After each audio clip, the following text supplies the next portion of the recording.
Mesdames et messieurs, bon après-midi, bonne année à toutes et à tous, bonne année de l'Égir, c'est 15h locales de Caire. Se trompe donc notre Jean complet en langue française que j'ai le plaisir de vous présenter durant les prochaines minutes. Tout de suite, le principal titre. Le président Abdel Fattah al-Sisi a échangé les félicitations avec les dirigeants des pays arabes et musulmans à l'occasion du nouvel an de l'Égir. La une de l'actualité, c'est le président égyptien Abdel Fattah al-Sisi qui a échangé les félicitations avec les dirigeants des pays arabes et musulmans à l'occasion du nouvel an de l'Hégire. Al-Sisi a exprimé ses meilleurs vœux au président et au roi des pays arabes et musulmans, souhaitant à leur peuple une année pleine de bénédictions, de paix et de stabilité. Le chef de l'État a aussi félicité les Égyptiens expatriés à l'occasion du nouvel an de l'Hégire, leur souhaitant tout succès. Le président Sisi a par ailleurs reçu des messages de félicitations à cette occasion de la part de hauts responsables de l'État, dans lesquels ils ont exprimé leurs meilleurs vœux au chef de l'État, souhaitant à l'Égypte progrès et prospérité. De sa part, l'épouse du président, Madame Intessar el-Sisi, a adressé ses félicitations au peuple égyptien et à la nation islamique à l'occasion du nouvel an de l'Hégire sur sa page officielle sur les réseaux sociaux. Madame Intessar a exprimé le souhait que cette nouvelle année hégirienne soit porteuse de stabilité. Prions pour que Dieu protège l'Égypte et son peuple de tout mal et qu'il renouvelle cette occasion pour le peuple égyptien de la nation islamique dans le bien, la prospérité et la bénédiction. Les médias israéliens ont rapporté aujourd'hui qu'Israël avait suspendu l'entrée de l'aide humanitaire dans la bande de Gaza à la suite de la menace du ministre des Finances Bezalel Smotrich de se retirer du gouvernement. Smotrich a affirmé que la Hamas contrôle l'aide humanitaire entrant dans le nord de Gaza, indiquant que la suspension de l'entrée de l'aide restera en vigueur jusqu'à ce que l'armée israélienne présente son plan sur la manière de distribution de cette aide.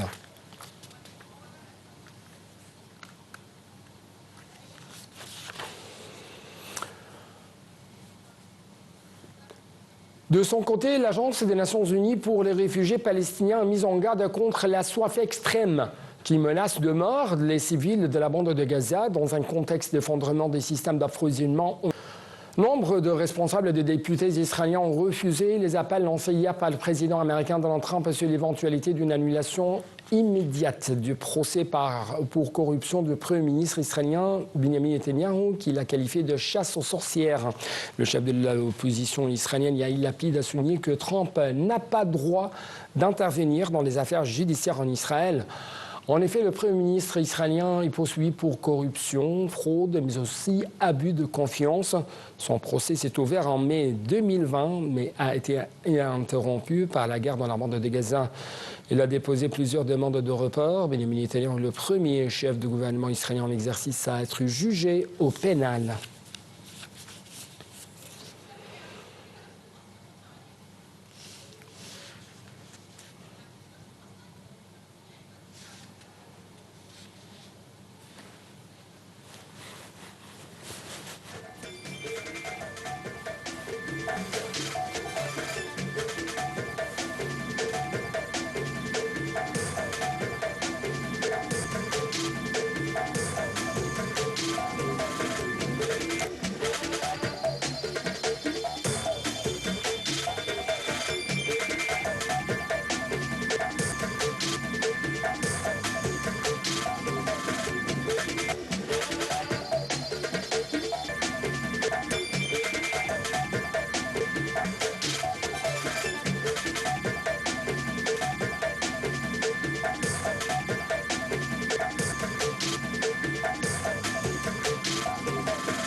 Le guide suprême iranien, l'Ayatollah Ali Khamenei, a salué jeudi la victoire de son pays sur Israël.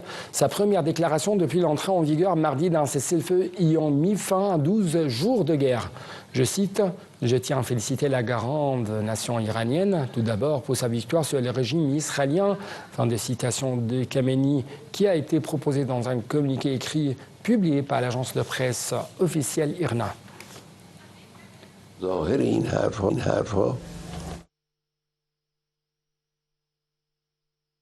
En réaction, le président américain Donald Trump a annoncé mercredi une reprise la semaine prochaine des discussions entre Washington et Téhéran, évoquant ainsi un possible accord sur le programme nucléaire iranien, retardé selon lui de plusieurs décennies par les frappes américaines. Un commentaire tout de suite. Nous allons parler la semaine prochaine avec l'Iran. Nous pourrions signer un accord, je ne sais pas, a annoncé le président américain à l'issue du sommet de l'OTAN à La Haye.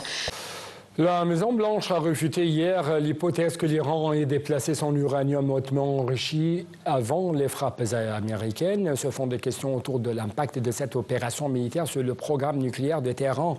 Donald Trump s'est emporté contre les médias américains après la divulgation d'un document confidentiel américain semant le doute sur l'efficacité des bombardements menés dimanche en soutien à Israël contre les sites stratégiques de Fordo, Natanz, mais aussi Isfahan.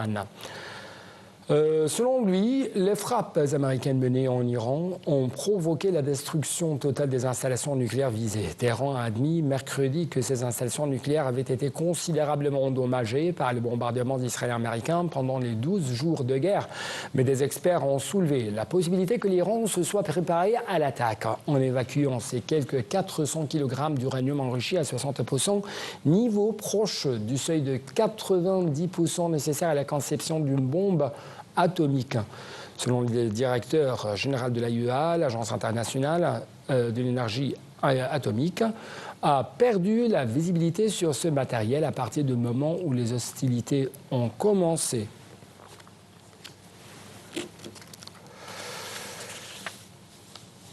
De sa part, le représentant permanent de Russie auprès des organisations internationales à Vienne a déclaré que la décision du Parlement iranien de suspendre temporairement la coopération avec l'Agence internationale de l'énergie atomique, l'AIEA, était prévisible à la lumière des récentes attaques contre les installations nucléaires iraniennes. Le Parlement iranien a en fait adopté hier un projet de loi prévoyant la suspension temporaire de la coopération avec l'AIEA et interdisant ainsi l'accès de ses inspecteurs au pays, à moins que la sécurité des installations nucléaires iraniennes et des activités pacifiques y sont liées ne soit garantie. Téhéran a déclaré que les sites nucléaires iraniens visés par les attaques israéliennes et américaines étaient tous soumis aux garanties de l'AIEA, mais que cette dernière n'avait pris aucune mesure pour empêcher ces attaques.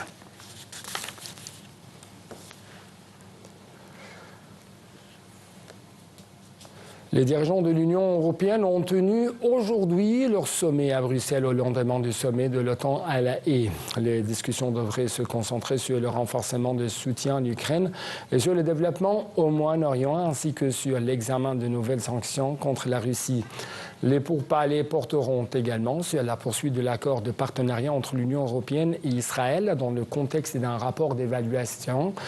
En soulignant que la politique d'Israël dans la bande de Gaza viole certains principes fondamentaux de coopération étroite avec l'Union. Par ailleurs, les discussions aborderont la compétitivité de l'Europe et le conflit douanier avec les États-Unis.